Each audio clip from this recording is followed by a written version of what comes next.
nous sommes établis au lac de Libramont. Alors, Drone Valley, c'est une SGF, comme je l'ai dit tout à l'heure, et nous sommes composés uniquement d'ingénieurs. On s'est mis ensemble il y a à peu près 2 ans pour créer le projet de la Drone Valley qui veut promotionner tout ce qui est, qui retouche à l'utilisation des drones et à la promotion des métiers qui se cachent derrière. Et nous avons rencontré déjà plusieurs fois la ministre en charge de la problématique des drones en Belgique, qui a pris le problème vraiment à bras-le-corps. On a été très étonnés de l'accueil qu'elle nous a fait.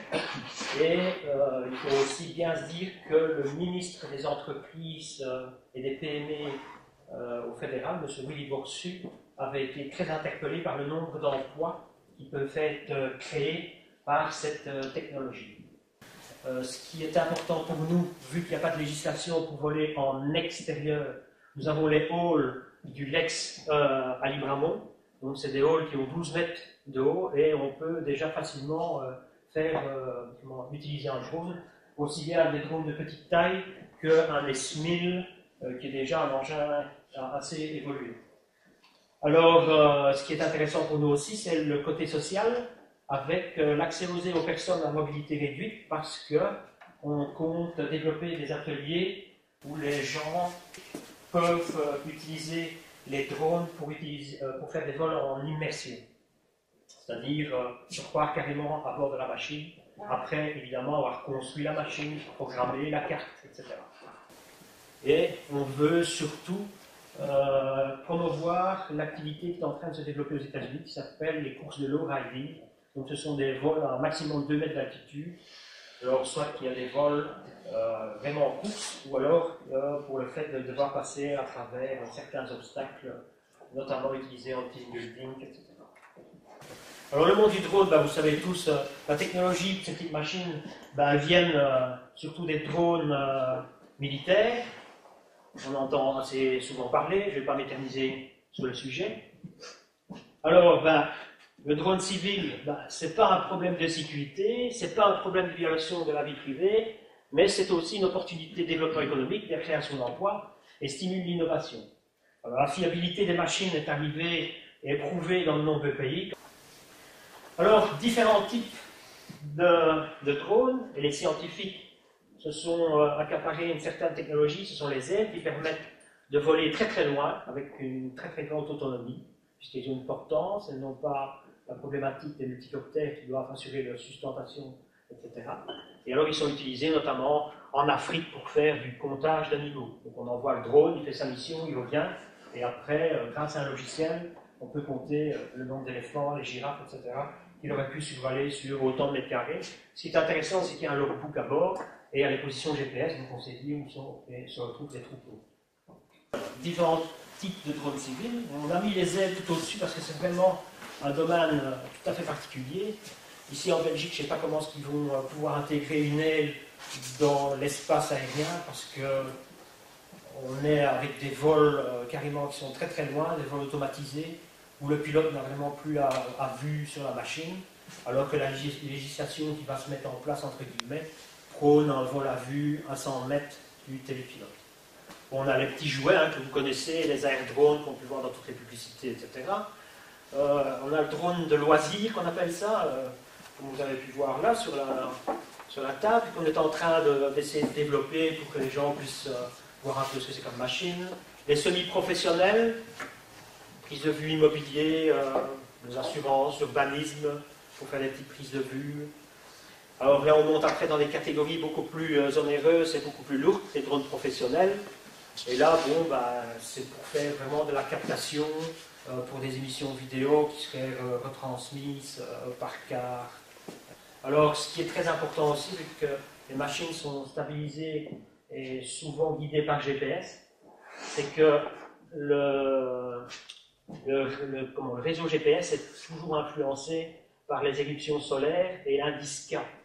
Alors pour nous, quand on doit travailler avec une machine, l'indice K est très important. C'est la première chose qu'on regarde et voir s'il n'y a pas une tempête géomagnétique. Donc ça va de 1 à 5 On est souvent à 2. Une fois que c'est à 3, c'est tangent. 4 et 5, c'est tempête magnétique. Il ne vaut mieux pas essayer de faire décoller une machine. Alors on transmet également les images vidéo. On a pris ici le modèle qui est pour le moment le plus évolué à notre avis, d'après nos ingénieurs. C'est le retour par le système de chez DJI, le Lightbridge, qui permet de recevoir et d'envoyer toutes les informations à la machine, aussi bien en up qu'en down. Alors ici, voilà le cadreur qui, lui, est derrière un grand écran, qui reçoit les informations et qui dirige la caméra. Donc on a un pilote et on a un cadreur. Et il communique avec une oreillette en disant ben, le cadreur dit continue ton mouvement, va plus doucement, va plus vite, tourne à gauche, etc. Et le cadreur ne s'occupe que du pilotage de la caméra, de la nacelle, etc. Alors ici on voit également des lunettes pour voler en immersion, là l'Oculus Rift, qui lui est encore un peu plus évolué puisqu'il y a des capteurs gyroscopiques dans l'appareil qui permettent de voir, en faisant aller la tête comme ça, de diriger la nacelle de la machine quand on fait des vols. Alors un drone pour chaque usage. Là au-dessus, on vous a mis une petite photo, on utilise les drones dans l'agriculture. Grâce à des caméras thermiques, on peut voir si par exemple il y a des zones qui sont en carence d'azote ou par contre il y en a trop, etc. Donc ça permet à l'agriculteur de mettre de l'amendement en suffisance ou d'en retirer et d'adapter l'import de matières chimiques. Ce qui a été beaucoup fait en France, c'est la gestion des cimetières.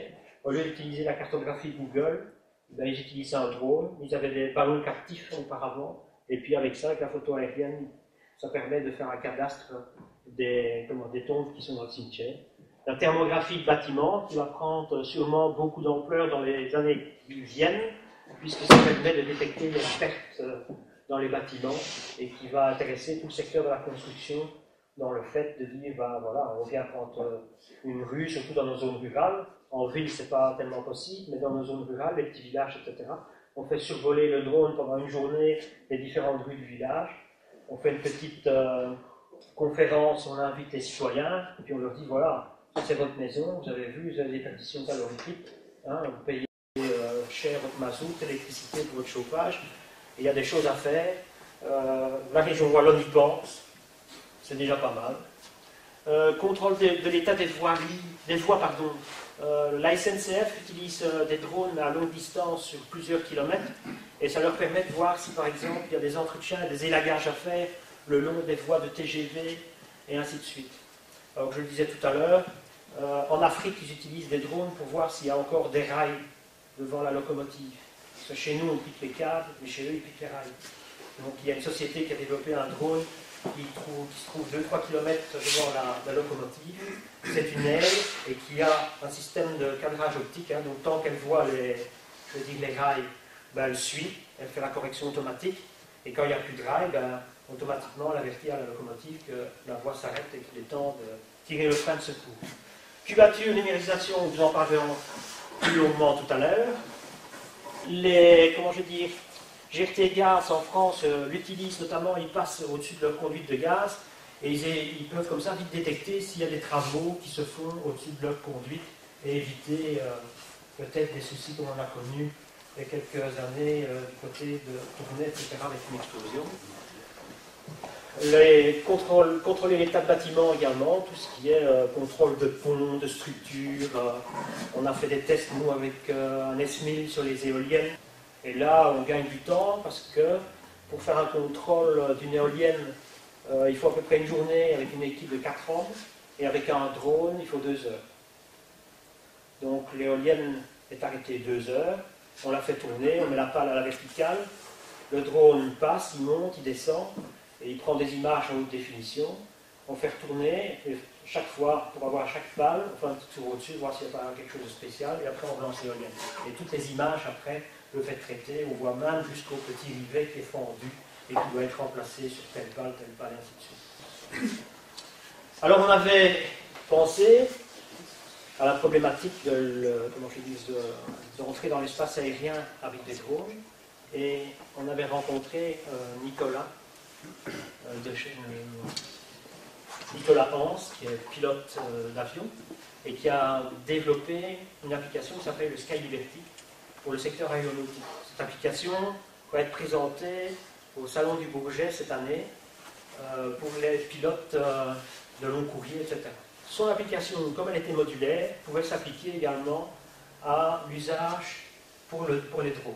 Créer des plans de vol, avoir la météo, et ainsi de suite. Donc, ce qu'elle peut faire, c'est qu'on peut intégrer dans l'application toutes les données du drone, les capacités techniques, etc. Et ce qui est intéressant également, c'est qu'elle peut gérer les licences, les NOTAM, la météo. Enfin, c'est une application qui est très très complète. On ne va pas vous la détailler, ce n'est pas moi qui l'ai inventée ni réalisée. On aurait voulu que la personne soit présente, malheureusement, ce n'est pas le cas. Voilà à quoi elle ressemble. On a ici par exemple l'application qui indique divers aéroports, et notamment, ce qui nous intéresse nous souvent, c'est la météo en tant que pilote de drone, voir les vents, la visibilité, les températures, etc., pour pouvoir utiliser le drone en toute sécurité. Donc dans le cas naturellement de vol autorisé par la DGPN. William, tu peux peut-être venir expliquer les métas et les TAF? Alors voilà, pour nous, pilotes d'avion ou d'hélico, ce sont des données qui doivent être prises obligatoirement avant tout vol. Alors on a les renseignements. Un métard, c'est la situation météo actuelle aux abords de l'aérodrome ou de l'aéroport. Alors, ici c'est la domination de l'aérodrome, de l'aéroport. Nous avons la date et l'heure à laquelle le métard vient de sortir. Ici nous avons le vent, là on voit qu'il est variable à 2 nœuds, donc il vient de toutes les directions. 2 nœuds c'est très peu, alors on peut avoir 6 nœuds et qui vient du 360 par exemple. Le facteur vent est super important, surtout pour les décollages, les atterrissages. On a les pistes. Voilà. Ah voilà, ça c'est bien. Donc j'en reviens au vent. On a la visibilité après. Alors une visibilité de 9999, c'est ce qu'il y a de maximum, donc ça c'est une visibilité de 10 km. Alors il y a des visites de 3000. Là, par exemple en VFR, en vol à vue, on ne décolle pas avec 3000, sauf en cas spécial, mais c'est vraiment très spécifique. 3000 en l'air, on ne voit rien du tout. C'est du brouillard. Peut-être qu'au sol, on voit assez bien, mais en l'air, on ne voit rien du tout. Alors là, c'est les couches nuageuses. Les couches nuageuses, elles sont réparties en octaves, donc en 8 huitièmes. On a Sky Clear, pas de nuages. On a 1, 2 huitièmes, on a du few. Donc on a une répartition, on a très peu de nuages dans le ciel. Puis on passe sur du scattered, donc on a 3 et 4 huitièmes de la répartition des nuages dans le ciel. Puis on arrive à 5, 6, 7 huitièmes, là c'est broken, là ça commence à devenir un peu scabreux. Et 8 huitièmes, c'est overcast, là il y a des nuages partout, on ne voit pas de soleil, on ne voit pas de ciel bleu, on ne voit rien du tout. Alors là on a la hauteur en pieds, elle est 4400 pieds. 4400 pieds, on peut le faire, on peut voler tranquillement, quoi. Donc si c'est overcast à 4400, nous on a des limitations, on peut monter jusqu'à 2500 pieds sans pour autant rentrer dans une théma, je vous expliquerai ce que ça fait. Il n'y a pas de problème pour voler. Ici on a la température. Et ici, la température du point de rosée. La température du point de rosée, c'est la température à laquelle il faut refroidir l'air à pression constante pour arriver à saturation. Saturation, c'est formation d'un nuage, par exemple. Donc si on a les deux températures qui coïncident, par exemple au sol, on a du brouillard. Et alors là, on a le QNH, donc c'est la pression atmosphérique. Voilà, ça c'est pour le... Ce qui est important, c'est la température pour avoir du givre aussi sur les hélices. Quand on a du brouillard qui fait froid, la rotation des hélices va refroidir l'air et elle va se couvrir de givre.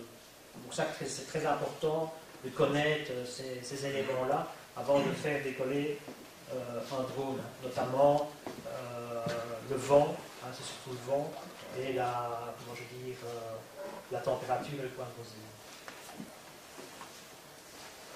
Alors les TAF, donc on avait les métas. Les TAF, ce sont des prévisions. Donc, comme on peut le lire, les données pour une période de 9 heures, mises à jour toutes les 3 heures. Ça dépend des aérodromes aussi. Il y a des mises à jour toutes les 3, toutes les 6, toutes les 9, toutes les 12, toutes les 24 heures, ça dépend un peu. Similaire au métard. Donc oui, le code en lui-même est à peu près similaire au métard en fait. Ok. Alors voilà. C'est tout. Aussi simple que ça. Voilà. Alors, pour l'application Sky Liberty, ce qui est intéressant pour cette application-là, c'est des modules. Donc, on peut acquérir les modules suivant, ce qu'on a besoin, aussi bien les modules qui sont basés pour l'aéronautique, pour ceux qui seront développés pour les drones. On y reviendra quand cette application sera fonctionnelle et qu'on aura pu la présenter aux autorités supérieures. Alors voilà, le potentiel de développement économique du drone. La France a légiféré en 2012, il y a eu une création de plus de 600 entreprises. La Commission européenne s'est bien rendue compte qu'on était en arrière de rejoindre et elle veut imposer aux États qui n'auront pas de législation pour 2016 une législation. Ils ont déjà développé un document qu'on peut retrouver sur Internet, je crois qu'il fait 250 pages sur toute la problématique du drone. Alors ici quelques exemples, comment je vais dire, par rapport à la législation française qui existe. On ne va pas s'y éterniser, mais bon, c'est toujours 100 mètres maximum. Et puis l'altitude pour certaines zones et 1 km maximum pour certaines zones suivant le poids de la machine. Et ce qui est en train de circuler aussi beaucoup, c'est pour responsabiliser les pilotes de drones officiels en France avec des checklists et je ne survole pas des sites sensibles comme aller survoler des centrales nucléaires et ainsi de suite. Au Canada, beaucoup plus simple. Il suffit de lire.